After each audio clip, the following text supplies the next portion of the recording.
Bismillahirrahmanirrahim. Assalamualaikum warahmatullahi wabarakatuh.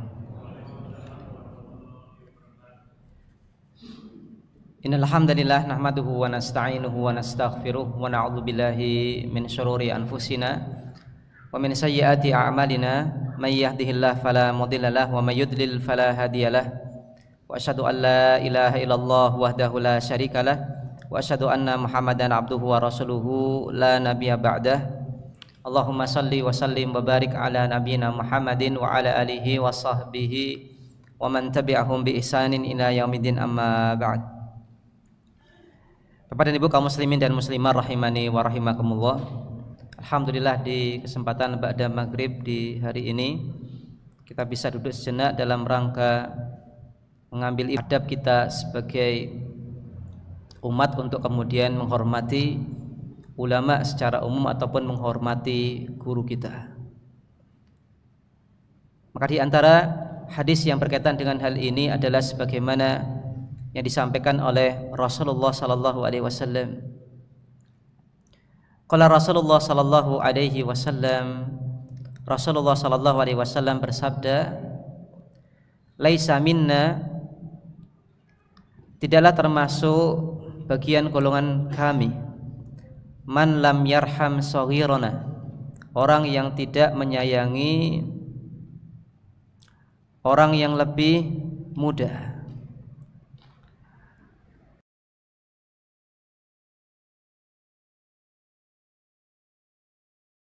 Orang yang lebih tua. Wa ya'mur bil ma'rufi wa yanha 'anil munkari, dan bukan termasuk bagian dari kami orang yang tidak menyuruh hal yang ma'ruf dan tidak mencegah dari perbuatan yang mungkar. Wa ya'rifu li'alimina haqqah, dan tidak pula termasuk dari golongan kami orang yang tidak mengenal hak dari orang yang berilmu di antara kami. Maka Nabi sallallahu alaihi wasallam menyebutkan bahwasanya termasuk di antara perbuatan yang ini bertolak belakang dengan adab yang mulia dalam Islam. Yang pertama adalah tidak menyayangi yang lebih muda. Kemudian yang kedua adalah tidak menghormati yang tua atau yang lebih tua. Kemudian yang ketiga adalah tidak beramar ma'ruf nahi mungkar. Kemudian yang keempat adalah tidak mengetahui tentang hak ulama. Maka poin pembahasan kita itu adalah di poin yang kedua.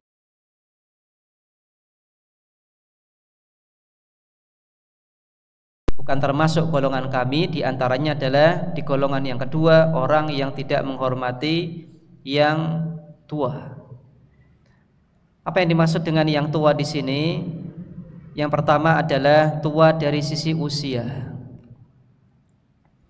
Karena secara umum ketika seseorang dia lebih tua dari sisi usia, maka bisa kita nilai dia berislamnya jauh lebih lama. Beliau beramal soleh jauh lebih banyak. Maka berhak untuk kemudian mendapatkan sikap ihtiram, penghormatan, pemuliaan. Kemudian yang kedua adalah tua dari sisi ilmu. Maka mungkin usianya tidak jauh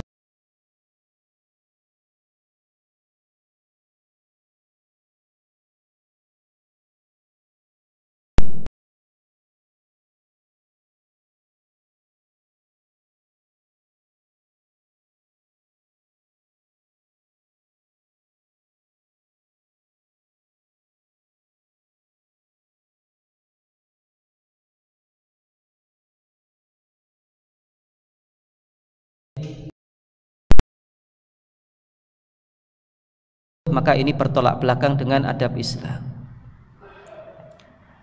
Kemudian yang keempat, Nabi sallallahu alaihi wasallam tadi mengatakan termasuk pula dalam hal ini orang yang tidak mengenal hak ulama. Karena Nabi sallallahu alaihi wasallam sebutkan secara khusus tidak termasuk dalam golongan kami orang yang tidak mengenal hak ulama. Maka ini ada makna tersirat yang perlu kita pahami, bahwasanya di antara hal yang perlu kita ketahui itu adalah apa sajakah hak para ulama dan bagaimanakah kemudian kita tunaikan hak para ulama tersebut secara umum ataupun secara khusus kepada guru-guru terdekat kita.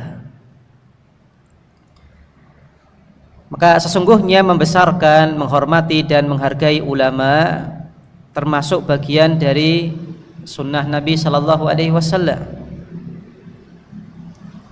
Seorang ulama yang bernama Tawus bin Kaisan pernah mengatakan, menghormati 4 orang ini termasuk sunnah.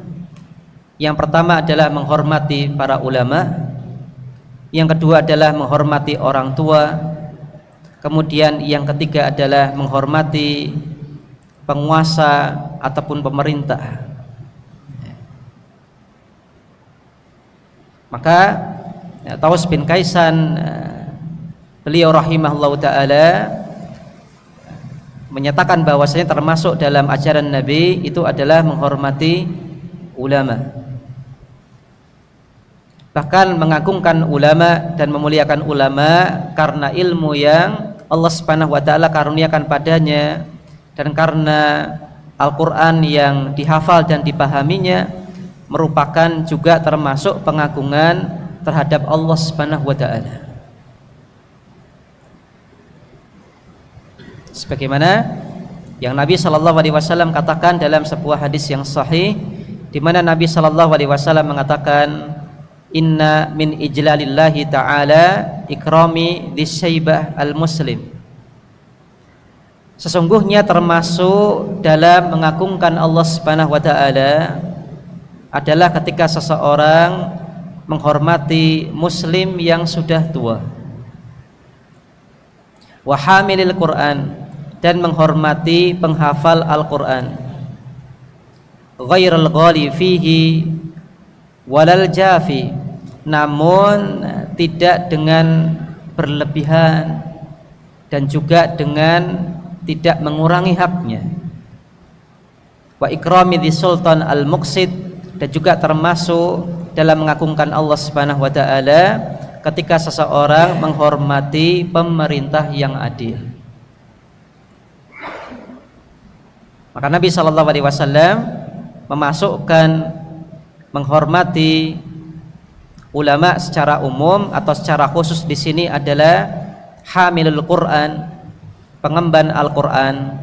Dan yang dimaksud dengan pengemban Al-Quran di sini bukan hanya hafal Al-Quran, namun dia memahami makna dan kandungan dari Al-Quran dan dia mengamalkan Al-Quran. Maka ini yang dimaksud dengan hamilil Quran atau bahasa mudahnya ulama. Maka Nabi Sallallahu Alaihi Wasallam menilai orang yang menghormati ulama, pengemban Al-Quran, maka termasuk dalam pemuliaan seorang hamba kepada Allah Subhanahu wa ta'ala. Bapak dan Ibu kaum muslimin dan muslimah yang dirahmati oleh Allah Subhanahu wa ta'ala, dan para orang-orang soleh terdahulu dari umat ini sangat menghormati para ulama mereka dan juga berusaha dengan maksimal untuk menjaga adab yang baik ketika di hadapan para ulama. Sebagai contoh, semisal apa yang dilakukan oleh Abdullah bin Abbas kepada sahabat Zaid bin Thabit, di mana sahabat Abdullah bin Abbas ini adalah kerabat Nabi Sallallahu Alaihi Wasallam, keponakannya atau sepupu Nabi Sallallahu Alaihi Wasallam. Namun Abdullah bin Abbas mau untuk kemudian memegang tali tunggangan Zaid bin Thabit radhiyallahu anhu yang ini tidak ada hubungan apa-apa dengan Nabi Sallallahu Alaihi Wasallam. Hanya saja Zaid bin Thabit ini termasuk ulamanya dari kalangan para sahabat Nabi Sallallahu Alaihi Wasallam.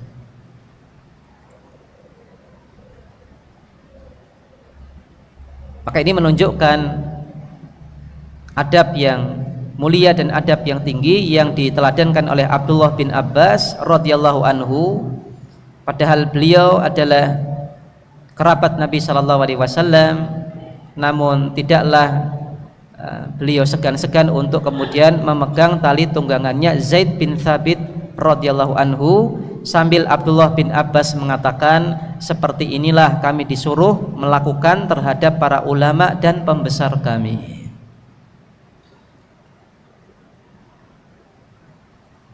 Maka statusnya sebagai kerabat Nabi sallallahu alaihi wasallam tidaklah menghalangi Abdullah bin Abbas radhiyallahu anhu untuk memuliakan ulama.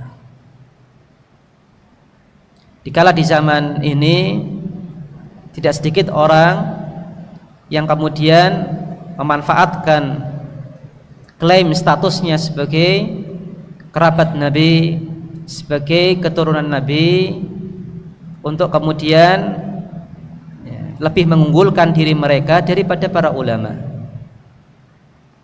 Bahkan ada di antara mereka yang mengatakan bahwasanya mereka jauh lebih mulia daripada 40 ulama.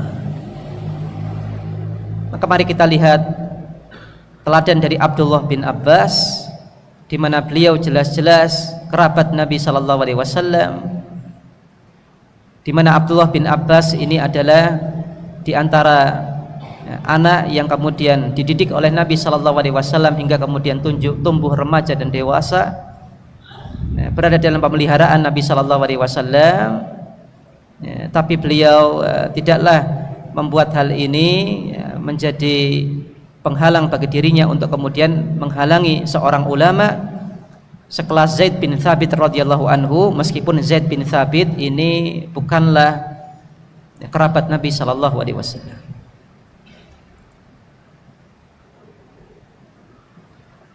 Begitu pula dalam kisah Abdullah bin Abbas di cerita yang lain, di mana beliau radhiyallahu anhu pernah mengatakan, aku menghadapi masalah dan mencari-cari para sahabat Rasulullah sallallahu alaihi wasallam,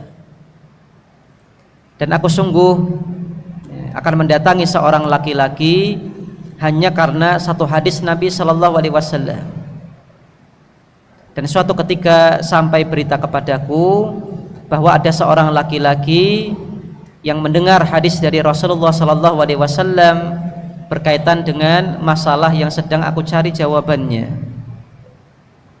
Maka segeralah aku mencari di manakah rumah sahabat tersebut, dan akhirnya aku menemukannya, dan ternyata orang yang aku cari ini sedang tidur siang.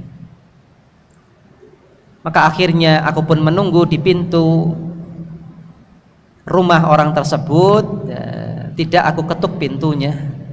Maka aku memakai selendangku di depan pintu rumahnya, kemudian aku tidur di depan pintu rumahnya, sehingga apabila penghuni rumah tersebut bangun, maka aku bisa terkena pintunya, sehingga aku pun segera bangun mengetahui bahwasannya sang pemilik rumah ini telah bangun. Maka akhirnya Abdullah bin Abbas tidur di depan pintu sahabat tersebut yang ingin diambil ilmu hadisnya oleh Abdullah bin Abbas. Maka sang pemilik rumah akhirnya keluar dan mengenai badan Abdullah bin Abbas pintu rumahnya, dan akhirnya Abdullah bin Abbas bangun. Maka melihat Abdullah bin Abbas berada di depan pintu rumah orang tersebut, sang sahabat yang dimaksudkan kemudian mengatakan, wahai anak paman Rasulullah sallallahu alaihi wasallam, wahai Abdullah bin Abbas, ada apa denganmu? Kenapa kok engkau sampai berada di depan rumahku tidur di sini? Maka Abdullah bin Abbas mengatakan, wahai fulan, sampai berita kepadaku bahwa engkau menyampaikan hadis dari Rasulullah sallallahu alaihi wasallam, maka aku ingin mendengarkan langsung hadis tersebut dari dirimu. Maka sang pemilik rumah pun mengatakan, wahai Abdullah bin Abbas, kenapa engkau tidak mengutus seseorang kepadaku hingga aku saja yang datang menemuimu untuk kemudian menyampaikan hadis tersebut. Maka Abdullah bin Abbas kemudian mengatakan, saya lebih pantas untuk datang kepadamu wahai fulan. Maka ini adalah adab dan penghormatan Abdullah bin Abbas kepada guru, kepada alim, kepada ulama, di mana status beliau sebagai kerabat Nabi, sebagai sepupu Rasulullah SAW tidak menghalanginya untuk tetap memuliakan ulama. Sampai-sampai beliau sendiri datang kepada guru untuk kemudian mengambil hadis dari beliau radhiyallahu anhu. Dan ini adalah di antara bentuk pemuliaan dan penghormatan terhadap ulama, yaitu ulama itu didatangi. Sebagaimana kaidah dalam adab dalam menuntut ilmu agama, di mana para ulama mengatakan al ilmu yu'ta wa la ya'ti. Yang namanya ilmu itu adalah didatangi, bukan mendatangi. Maka ilmu itu adalah dicari, bukan kemudian ditunggu untuk kemudian datang sendiri. Maka di antara adab yang diterapkan oleh para ulama terdahulu berkaitan dengan masalah adab menuntut ilmu agama dan juga adab terhadap ulama dan guru, itu adalah hadir di majelis ilmu gurunya. Ya, mungkin kalau di zaman kita banyak fasilitas dan banyak sarana, ya, ada streaming online. Namun hal ini janganlah kemudian memutuskan semangat kita untuk tetap berusaha semaksimal mungkin hadir menuntut ilmu agama, pengajian, ikut kajian secara offline, secara tatap muka. Karena ini adalah adab yang terus menerus diwariskan dari sejak zaman para sahabat Nabi Shallallahu Alaihi Wasallam sampai kemudian para ulama penerus mereka, yaitu menuntut ilmu langsung dari guru, bertatap muka, sehingga keberkahan yang didapatkan jauh lebih banyak ya, daripada dengan tidak bertatap muka. Adapun sarana-sarana yang ada ini sekedar alternatif. Ya, mungkin yang jauh berada di luar Pulau Jawa yang sedikit pengajiannya, maka bisa untuk kemudian mendengarkan pengajian dengan streaming online via YouTube ataupun yang lain, dengan media sosial ataupun yang lain. Ataupun kemudian yang kita tidak bisa hadir di waktu majelis taklim, maka kemudian bisa mendengarkan via online ataupun mendengarkan rekaman dan yang lainnya. Maka itu adalah sekedar alternatif, bukan yang utama. Yang utama adalah tetap hadir di majelis ilmu. Dan ini adalah termasuk di antara bentuk penghormatan kepada ulama sebagaimana yang dilakukan oleh Abdullah bin Abbas radhiyallahu anhuma. Maka Abdullah bin Abbas tidak menyuruh orang untuk memanggil sahabat yang dimaksudkan untuk datang kepada Abdullah bin Abbas, namun Abdullah bin Abbas datang sendiri kepada sahabat yang dimaksudkan untuk kemudian menimba ilmu dari beliau radhiyallahu anhu.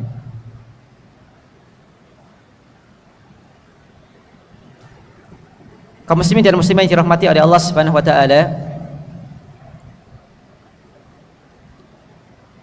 kisah yang senada kita jumpai dari apa yang disampaikan oleh Imam Ahmad bin Hanbal rahimahullahu ta'ala, di mana beliau mengatakan kepada salah seorang ulama di zamannya yang bernama Khalaf al-Ahmar. Imam Ahmad mengatakan, aku tidaklah duduk kecuali di hadapanmu, dan kami disuruh untuk tawaduk terhadap orang yang kami belajar darinya. Maka Imam Ahmad bin Hanbal dalam rangka untuk memuliakan gurunya yaitu Khalaf al-Ahmar, maka beliau rahimahullahu ta'ala hadir senantiasa di majelis Khalaf bin Ahmar, dan juga beliau bersikap tawaduk kepada Khalaf al-Ahmar meskipun Imam Ahmad itu adalah Imam Ahmad. maka ketenaran Imam Ahmad tidaklah membuat diri beliau untuk tetap menghormati ulama dan guru beliau rahimahullah ta'ala.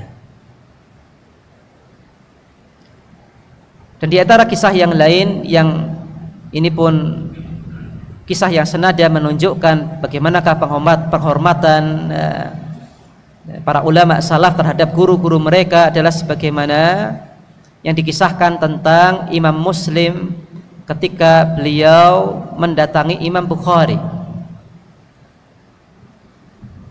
di mana Imam Muslim ini adalah muridnya Imam Bukhari rahimahullahu ta'ala.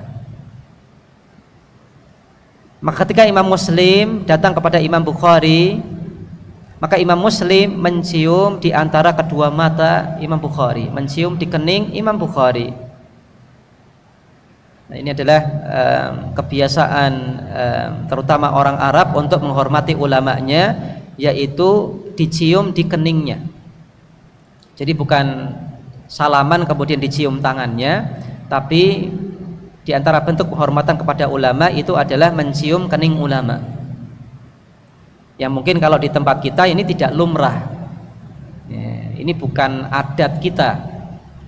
Kalau adat kita menghormati ulama, menghormati guru, menghormati orang yang lebih tua, menghormati syekh, menghormati kiai, menghormati ustadz, menghormati gus yang itu adalah guru kita, maka dengan kita salaman dan cium tangannya. Ini adalah adab dan adat kita. Maka seseorang yang kita nilai beliau adalah guru kita atau lebih tua dari kita, maka tidak masalah untuk kemudian ketika kita salaman kemudian kita cium tangannya. Namun adat dan adab orang Arab terlebih khusus dalam rangka menghormati ulama itu adalah dengan mencium kening. Maka ini perlu dipahami. Jadi jangan kemudian ini adat sana kemudian kita terapkan di sini, itu malah nanti jadi perbincangan. Ini kok enggak salim sama kiainya, malah kiainya dicium keningnya, ini malah jadi perbincangan nanti. Maka perlu untuk kemudian memperhatikan masalah ini. Maka Imam Muslim rahimahullahu ta'ala kemudian mencium kening gurunya yaitu Imam Bukhari rahimahullahu ta'ala. Kemudian Imam Muslim mengatakan, wahai guru, wahai Imam Bukhari, biarkan saya mencium diri Anda sampai pun mencium kedua kaki Anda, wahai guru para guru dan pemimpin para ahli hadis serta dokter dalam bidang hadis tentang i'lalnya. Maka intinya, saking menghormati Imam Bukhari, Imam Muslim minta izin kepada gurunya untuk mencium sampai pun kedua kaki Imam Bukhari. Namun perlu kita pahami bersama Bapak dan Ibu sekalian, ini adalah kalau kita lihat dari sudut pandang murid. Dari sudut pandang murid.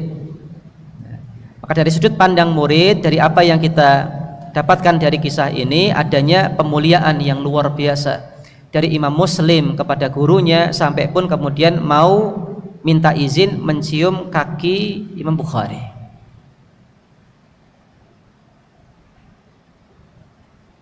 Tapi kemudian dilarang oleh Imam Bukhari. Dilarang oleh Imam Bukhari. Karena ini adalah sebuah hal yang berlebihan. Tapi setidaknya kita dapatkan faedah adanya keinginan kuat dari Imam Muslim untuk menghormati Imam Bukhari dan memuliakan Imam Bukhari. Meskipun kemudian dilarang oleh gurunya. Ini berlebihan. Bapak dan Ibu sekalian dirahmati oleh Allah Subhanahu wa taala. Maka dari kisah ini dan dari apa yang kami sampaikan dari hadis Nabi sallallahu alaihi wasallam menunjukkan kepada kita bahwasanya memuliakan ulama, menghormati ulama itu adalah bagian dari sunnah Nabi sallallahu alaihi wasallam dan bagian dari agama. Hanya saja yang perlu kita ingat kembali bahwasanya ini ada koridornya, ini ada batasannya. Tidak kemudian kita menghormati ulama dengan berlebihan. Maka di satu sisi ada kewajiban bagi umat untuk kemudian memuliakan ulamanya, tidak boleh untuk kemudian meremehkan dan menghina ulamanya, namun di sisi yang lain pun tidak boleh berlebihan.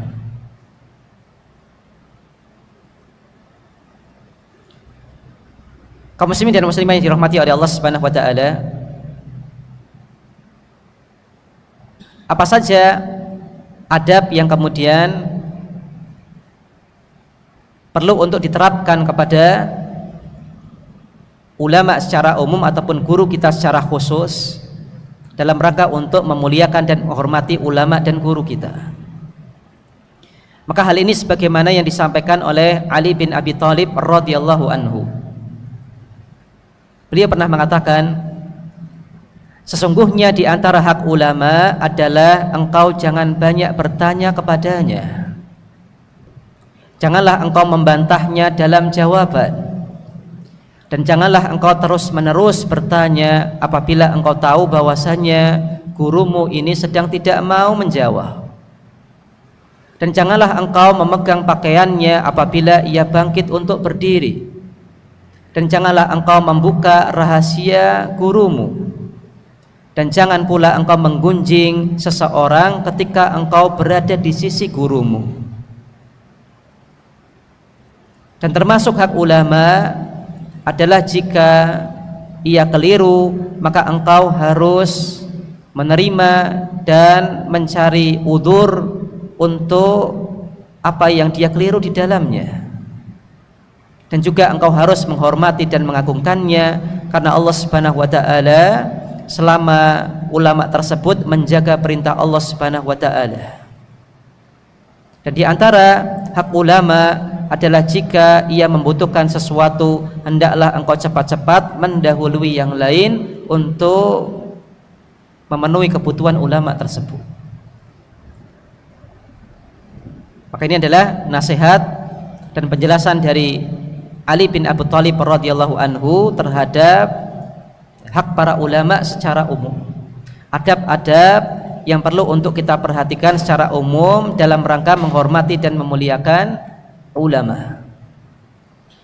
Maka diantaranya adalah jangan banyak bertanya. Apa maksud jangan banyak bertanya di sini?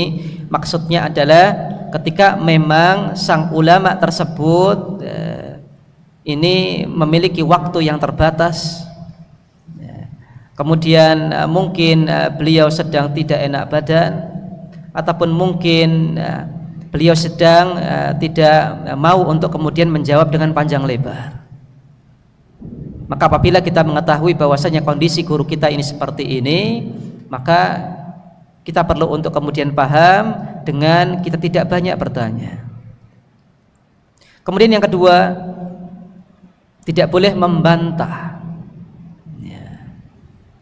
Yang perlu digarisbawahi adalah membantah. Adapun kemudian mengajukan saran, adapun kemudian menyampaikan ralat terhadap mungkin kekeliruan guru, maka ini diperbolehkan. Tapi kalau kemudian membantah apa yang kemudian disampaikan oleh guru, maka ini adalah termasuk adab yang buruk dan tidak memuliakan, adab yang buruk terhadap ulama dan tidak memuliakan ulama. Kemudian di antara adab yang kemudian disampaikan oleh Ali bin Abi Thalib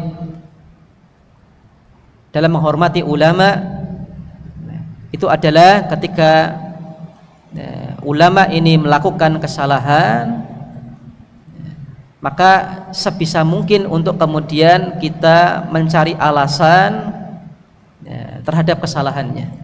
Oh, mungkin guru saya sedang demikian, makanya beliau marah-marah tadi. Oh, mungkin guru saya sedang tidak enak badan sehingga tadi mungkin demikian. Maka berusaha untuk mencarikan udzur, bukan dalam rangka membenarkan kesalahannya, tidak, tapi dalam rangka supaya kita tetap bisa berhusnudzon kepada guru kita. Adapun kesalahan yang dilakukan tetap kita katakan kesalahan, Kekeliruan tetap kekeliruan, tidak kemudian kita bela. Tetap kita katakan ya guru kita salah, guru kita keliru dalam hal ini.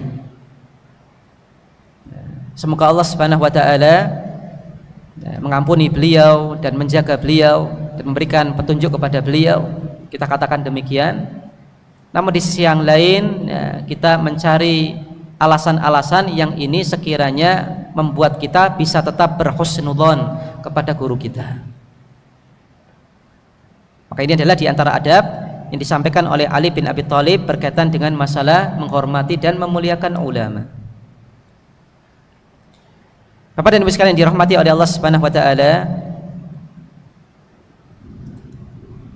sebagaimana yang kami sampaikan, meskipun demikian betapa agungnya hak ulama untuk kemudian kita tunaikan dan untuk kemudian kita muliakan dan hormati, maka tidak boleh untuk kemudian kita ghulu berlebihan dalam menghormati dan memuliakan ulama. Kaum muslimin dan muslimah yang dirahmati oleh Allah Subhanahu wa taala, di antara bentuk berlebihan dalam memuliakan ulama itu adalah dengan seolah-olah menganggap ulama itu adalah orang yang maksum, orang yang terbebas dari dosa, terjaga dari dosa,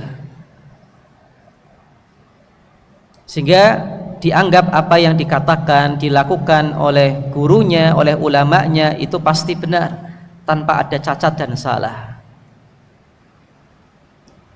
Sehingga kita bisa melihat komentar-komentar yang ada di sebagian kasus. Ini ada statement-statement yang ini seolah-olah ulama itu pasti benar. Ada statement-statement yang kemudian mengatakan wong kiai-kiai kami, ustadz-ustadz kami itu tidak negur. Kalau kami salah, pasti kami ditegur. Nah, ini statement-statement yang sekiranya secara tersirat menunjukkan adanya seolah-olah menyikapi ulama ini pasti benar. Kita katakan ulama juga manusia, ustadz juga manusia, kiai juga manusia. Bukan artinya ketika Anda salah dan tidak ditegur Anda benar, tidak. Salah tetap salah. Adapun mungkin guru Anda, syekh Anda, ustadz Anda, kiai Anda tidak menegur, pasti ada alasannya. Tapi ketika Anda mengetahui bahwasanya Anda salah dan Anda tidak ditegur, maka Anda tetap salah meskipun guru Anda tidak menegur. Demikian pula adanya keyakinan-keyakinan bahwasanya apa yang kemudian diberikan oleh guru itu pasti berkah, sehingga dijadikan sebagai ajang untuk kemudian ngalap berkah. Maka misalkan ya bajunya guru, kemudian kitabnya guru dianggap ada keberkahan khusus. Maka ini adalah sebuah hal yang berlebihan dalam memuliakan dan mengagungkan ulama. Maka baju guru dengan baju muridnya ini tidak ada bedanya. Kitab guru dengan kitab muridnya maka tidak ada keberkahan yang lebih, sama saja. Bahkan sampai kemudian kita jumpai sebagian murid mengkultuskan gurunya, sampai-sampai di zaman dulu dikisahkan tentang berbagai macam kisah yang luar biasa tentang khurafat-khurafat yang ini diajarkan oleh kaum sufi yang ekstrim, ya, di mana sebagian doktrin dan khurafat yang mereka tanamkan itu adalah ya, apabila seorang murid melihat gurunya itu minum khamar, itu yang disalahkan adalah mata muridnya,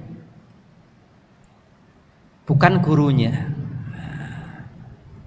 Maka ini adalah sebuah khurafat dan sebuah doktrin yang luar biasa menyimpangnya dari ajaran Islam, dan ini tentunya bertolak belakang dengan akal yang sehat.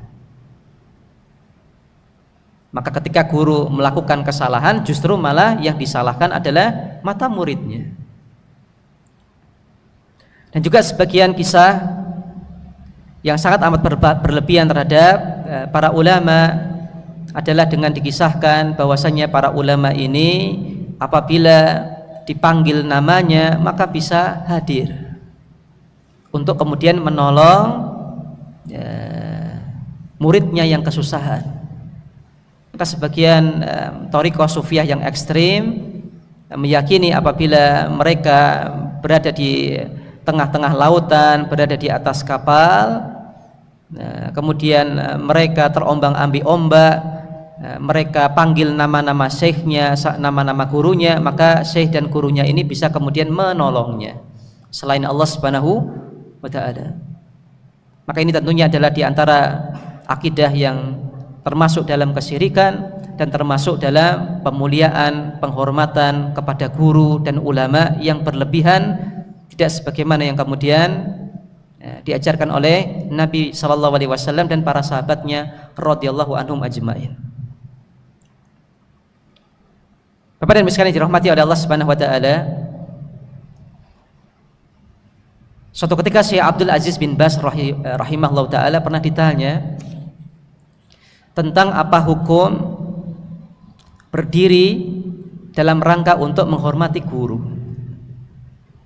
Maka beliau ditanya, wahai Syekh, ya, di sekolah kami terbiasa murid-murid entah laki-laki entah perempuan ketika gurunya datang maka berdiri untuk kemudian menyambut guru dan memuliakan guru.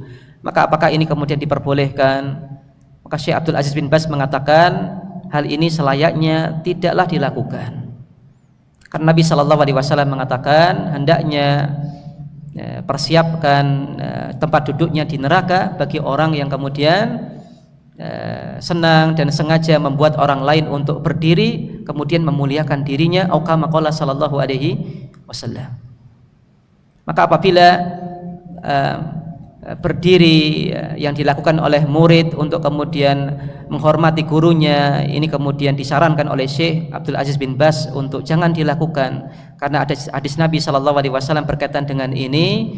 Maka tentunya perbuatan-perbuatan dan tindakan-tindakan yang kemudian kita lihat dilakukan oleh sebagian murid kepada gurunya, datang kepada gurunya dengan jongkok, datang kepada gurunya dengan laku dodo, dianggap tidak sopan apabila kemudian datang kepada gurunya dengan berdiri. Maka ini adalah sebuah hal yang berlebihan, sebuah hal yang termasuk dalam menghulu, dan sekiranya ini bukanlah kemudian ajaran di dalam Islam, justru ini adalah menghinakan diri, bahkan boleh sampai menghinakan diri yang kemudian boleh jadi bernilai ibadah di sisi Allah Subhanahu wa taala tapi kemudian diberikan kepada makhluk. Kaum muslimin dan muslimat dirahmati oleh Allah Subhanahu wa taala, maka ada kewajiban bagi umat untuk kemudian memuliakan dan menghormati ulama, namun tentunya ada koridornya, ada batasnya. Tidak boleh untuk sampai kemudian melebihkan para ulama lebih daripada kadarnya sebagai manusia. Karena apabila ini dilakukan maka ini adalah perbuatan yang hulu, dan hulu dalam agama itu adalah hal yang tercela. Demikian kurang lebihnya mohon maaf. Wassallallahu ala nabiyina Muhammadin wa ala alihi wa sahbihi wasallam. Subhanakallahumma wa bihamdika asyhadu an la ilaha illa anta astaghfiruka wa atubu ilaik.